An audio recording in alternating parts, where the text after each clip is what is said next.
dale na jàmm ñu ànd xëyër yéenekaay ñu xëyandoo yéenekaay gi de la Soleil ak Libération xëy di ñu xibaar naan ñu Sénégal am na ñetteelu woote boo xam ne woote na ko ci lu jëm ci wàllum dajalem xaalis ci biir réew mi ak doomi réew mi nekk ci biir réew mi ak doomi réew mi nekk ci bitim réew ak ñi nekk ci marché bi lëkkale réew yi bokk ci Afrique sowu jant Sénégal nag ñetteelu yoon bi lu toll ci 300 milliards la Sénégal soxla woon a dajale waaye nag la mu soxla woon la ñu ko jox mu ëpp ndax Sénégal 300 milliards la soxla woon ñu jox ko 450 milliards ba pare naan ko xeeb nañu ko Sénégal na leen doy na sëkk yéenekaay gi de la Soleil xëy duñu xibaar naan ñu bu dee am na tamit ñenn ñoo xam ne ñoo si dugal seen loxo ba mu ràññeeku lool mooy ñi nga xam ne ñoo nekk ci diaspora bi ñoom impliqué wu nañ si bu baax a baax yéenekaay gi di réew mi quotidien xëy duñu xibaar naan ñu ñi nga xam ne ñooy waa FMI ñoom jamono ji ñoo ngi layam-layam yi maanaam di jéem a tardel Sénégal yéenekaay gi di Le Quotidien yor nee na dafa am lenn loo xam ne Sénégal ci bopp moo ko du nangu maanaam ñu koy xalal aw yoon woo xam ne fa lay jaar ci lu jëm ci wàllum koom ak lu ci man di am Sénégal du ko nangu El Malick Ndiaye njiitul Assemblée nationale daan nay wax ak ñi nga xam ne ñooy waa FMI daan na leen di wax ne bu ngeen avancé ñu avancé bu ngeen avancé wul tamit ñun dañuy avancé ndax jamono ji maanaam ñoo ngi dox te duñu taxaw yéen kay gi de Le Quotidien ak réew mi quotidien xëy duñu xibaar naan ñu jamono ji nga xam ne Sénégal daat nay dajale lu toll ci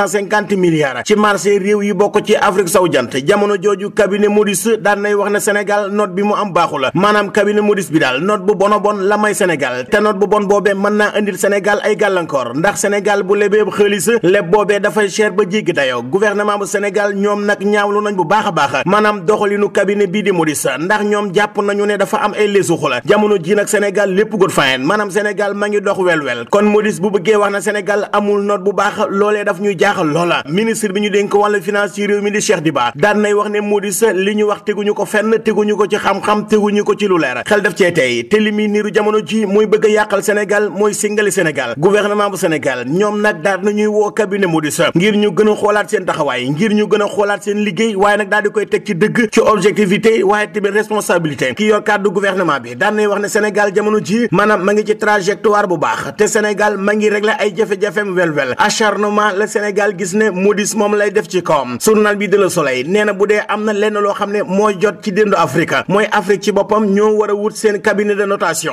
yéen kay gi de l'Observateur xëy duñu xibaar naan ñu Soye Diagne dañu ko convoqué tey jii ci sûreté urbaine Soye moom lan la def yéen kay gi de l'Observateur xëy na ci accusation ay tuuma yu doy waar yoo xam ne jëm na ci wàllum jigéen jëm ci benn kilifa bu mag ci réew mi waaye tamit lu jëm ci post Facebook bu Soye Diagne bi nga xam ne def na ko ci xale bu jigéen boo xam ne doomu réewum Rwanda la ak lu soxal wàllum passeport diplomatique lépp dina leer li leer ba leer ci journal bi de Libération mooy Madiambal Diagne bu ngeen déggee ñu ne teg nañu ko loxo bu mu leen bett ndax nag Interpol daan nay dëggal bu baax a baax càkkutéef bi Sénégal sàkku woona ci lu jëm ci mandat d'arrêt bi mu jëmale ci Madiambal Diagne attekat bi moom daan nay sàkku am mandat d'arrêt ci Madiambal Diagne daan nay sàkku tamit ñu daal di koy indi waaye tamit am na ñetti responsable yoo xam ne ci société bii di Ellipse Project fa la ñu nekk ñoom tim bokk nañ ci ñi nga xam ne attekat bi daan nay bëgg ñu teg leen loxo indi leen ci réew mi ak keneen ko ñuy wax X maanaam keneen koo xam ne xamuguñu ko yéen kay gi di Les Échos avocat yi Madiambal Diagne yi ñoom nag ñaawlu nañ bu baax a baax doxalin wi nga xam ne jamono ji moom la ñuy doxalee ak Madiambal Diagne ñoom sax ñoo ngi sàkku lu jëm ci wàllu mandat d'arrêt bi ñu daal di koy annulé waaye tamit Serigne Saliou Diagne doomu Madiambal Diagne bi ñu dugal ci kasu bi ñoom nee nañu maanaam yoonam nekkul ci mbir mi mandat dépôt gi ñu ko mandat dépôt tegewul fenn yéen kay gi de l'Observateur xëy duñu xibaar nañu bu dee am na yeneen avocat tamit yoo xam ne ñoo ngi ñaxtul seenu client mooy avocat yi layel Farba Ngom ñoom nee nañu teg loxo gi ñu teg loxo Farba Ngom jamono ji daal di koy mandat dépôt loole tegewul fenn te mandat dépôt gi dañu ko war a teggi te procédure bi nga xam ne moo aju ci mbiri Farba Ngom respecté wuñu ko loole avocat Farba Ngom ñoo ko xam ne ni ki démb yéen kay gi di Walf Fadjri nee na bëri nañu àndoon ak Macky Sall ñoo xam ne am nañu ay ñol-ñol ay jafe-jafe te li ko waral wàllum foncier moo tax maanaam lu jëm ci wàllum suufa ku ci mel ni Farba Ngom ku ci mel ni Aliou Sall ku ci mel ni Mamour Diallo ak Tahirou Sarr ak ñeneen ak ñeneen yéen kay gi de L'As xëy di ñu xibaar nañu Bougane Gueye Dany daan nay porte plainte jëmale ko ci Ousmane Sonko ak yenn ci ministres yi ndax nee na dafa am lu toll ci juróom-ñetti milliards yoo xam ne gouvernement bu Sénégal ñoo ko digoon waa Bakel ngir lu jëm ci wàllum dex gi nga xam ne moo daggoon dugg ci kër yi yàq fa ay tool nee nañu 8 milliards yooyu ba léegi France dali xëddee na yéen kay gi di Vox Populi li ñu xëy fekk fa Pape Abdoulaye Touré mi nga xam ne dañu ko torturé woon ci événement yi nga xam ne moo amoon ci réewum Sénégal te Pape Abdoulaye Touré tuumaal Pape Malick Ndour Pape Abdoulaye Touré moomay yëkkati nay kàddu nee na jamono ji maanaam justice bi na def liggéeyam te moom Pape Abdoulaye Touré tiit na lool ci lu jëm ci wàllum dundam ndax nee na numéro téléphone am dañu ko jël partagé ko ci ay groupe WhatsApp bëri na tamit ñoo xam ne ñoo ngi koy woo di ko menacé de mort yéen kay gi di Source A xëy dañu xibaar naa ñu suba la match bi war a dox diggante Sénégal ak Mauritanie ci stade Maître Abdoulaye Wade mu aju ci éliminatoire mondial yi journal bi nee na Pape Thiaw mi nga xam ne mooy entraîneur bu équipe nationale bu Sénégal ñeenti millions la génne ngir ñu jënd ci ay billets ngir xale yi mën a dem ci stade ba mën a seetaani match bi. Pape Thiaw moom bëgg-bëggam ak gis-gisam mooy na ñëpp dem ci stade bi mën a supporter gaynde yi